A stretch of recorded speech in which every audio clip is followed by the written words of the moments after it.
Mask mandates aren't just in place for kids in schools. If you live in New York State, get this, your child will be forced to mask up even if they're in daycare.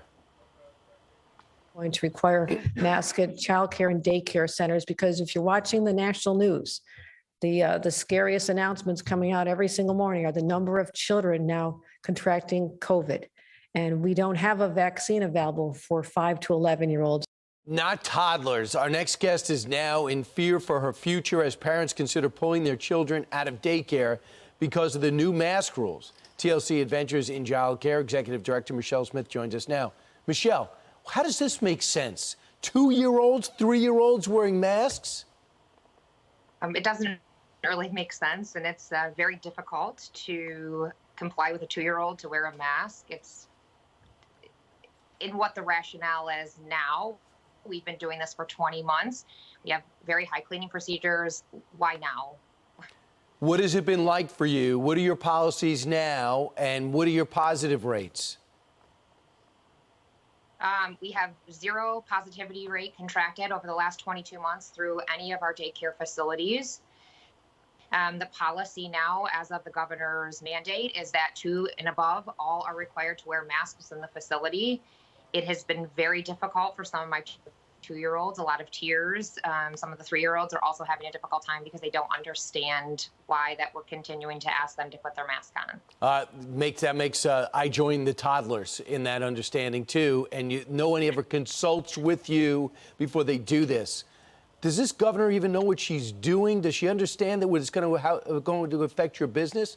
What would you like to tell her? I wish that we could have a conversation and come with a compromise with other child care providers who have been doing this for the last 20 months. I've never shot down. I think that there's a compromise that we can come to at an age, possibly 4 years old, that understand this. With our 2-year-olds, this is the only place that a lot of them have been in. Her mandates are hurting our business, and I'm scared for what the future will bring. What are the parents saying? They're very upset. Their parental rights have been taken.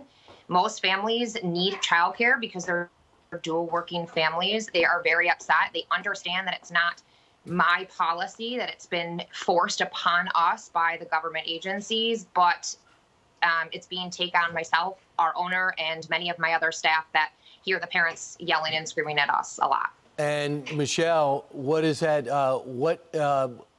What does that do for your business? If they decide that they do not want their child to wear a mask, you have to enforce it.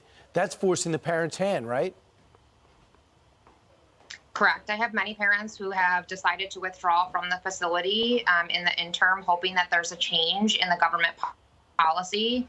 I have some that are holding out possibly for a week and have notified me that if this continues with our 2- and 3-year-old, they will be withdrawing. So it's a lot of uncertainty for us as the business. If we will succeed past a year, I don't know what next year will bring and how long this mandate with the 2- and 3-year-olds will be in place. It's scary not to know what the business looks like in 6 months. You know what? If it's like Cuomo, they come in with the fines and their so-called inspectors and police, and they'll hit you. So it doesn't leave you much choice. Michelle Smith, between the restaurants and daycare, it's unbelievable what New York does to business people. Best of luck, Michelle. Thank you. It's unfortunate. It is, because you have logic and science on your side. It doesn't seem to be enough. We reached out to the governor's office. Correct. Thank you. You're right. Best of luck for a statement, but did not hear back.